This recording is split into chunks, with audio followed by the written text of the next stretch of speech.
So next up, podcast listeners, we have the daily Biden dumpster fire. And it is Joe Biden says there are 54 states. So this just happened, podcast listeners, yesterday. Actually, it happened a couple days ago. My bad. Where Joe Biden was in Pennsylvania. He was campaigning for his fellow Democrats in Pennsylvania. Why? I have no idea. Guess maybe PA is close enough to DC. Joe has so many pee-pee stops in the car. He can't go long distances. So he goes to Pennsylvania, Biden, and he's so used to lying and never being fact-checked that he decides to just exaggerate again. And no one ever calls him on it, including CNN, MSNBC, or the mainstream media. We have the clip. Here it is. And by the way, if they do, that means, not a joke, everybody, that's why we were defeated in 2018 when they tried to do it. We went to 54 states. So 54 states.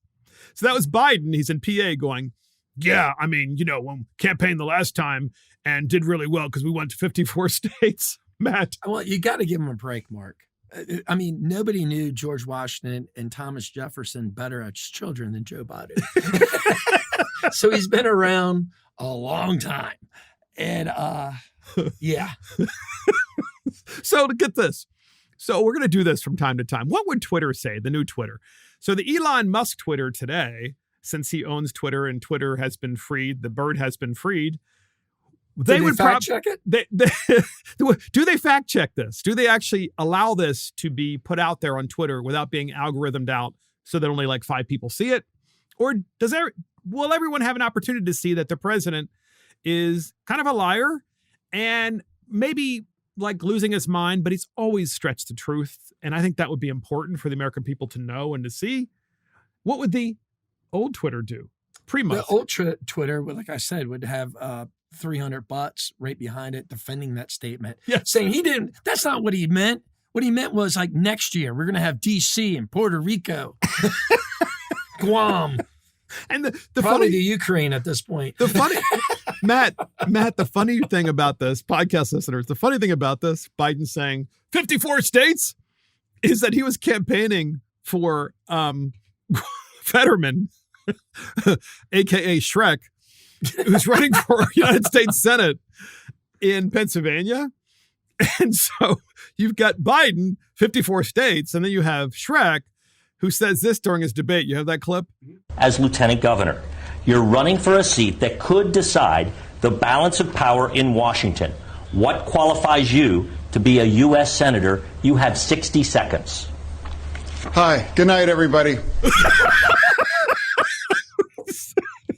So it makes perfect sense that the president of the United States is campaigning for Shrek.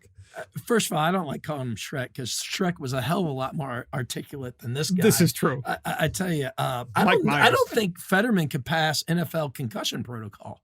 Oh, there's no way. Let me throw out a scenario for you, Mark. You're dropping your kids off at the bus. Biden couldn't either. You're dropping the kids off at the bus stop.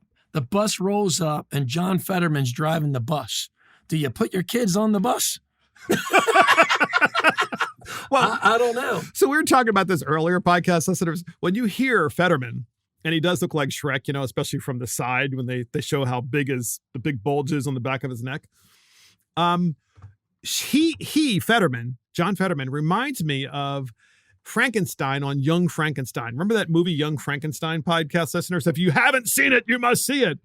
And it's a comedy. Gene Wilder. It's a comedy.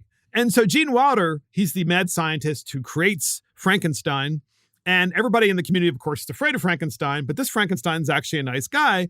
So Gene Wilder decides to put him on stage in musical theater and to show everybody that young Frankenstein is actually useful. So he gets up there, Frankenstein does, and he sings, "Putting on the Ritz! Putting on the Ritz!"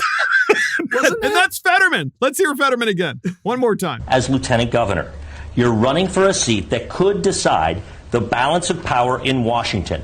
What qualifies you to be a U.S. senator? You have 60 seconds. Hi. Good night, everybody. Putting on the Ritz! Matt, last comments. I believe that was Peter Boyle. Wasn't that Raymond's father that was playing? Everybody loves Raymond. It was Peter Boyle. And young Frankenstein and put on the Ritz. Yeah, that's exactly what he is. And go ahead. I can't believe, like, come on, Pennsylvania. We have, how many listeners do we have up in Pennsylvania? A lot. Honestly, really? Is this really even close? Yeah. Why Pennsylvania? And of course, who else would Fetterman have but Joe Biden campaigning for him? Let's play the Joe Biden dumpster fire one more time before we close out. Here it is. And by the way, if they do, that means, not a joke, everybody, that's why we were defeated in 2018 when they tried to do it. We went to 54 states. And that is the daily Biden dumpster fire. And that's it from Mark and the Millennials. Thank you for joining Mark and the Millennials. This is Mark Fisher. Thank you to our producer, Christopher Hopkins. Check us out on iTunes, Spotify, YouTube, Facebook, Twitter, Getter, True Social, Rumble, and our website. See you next time.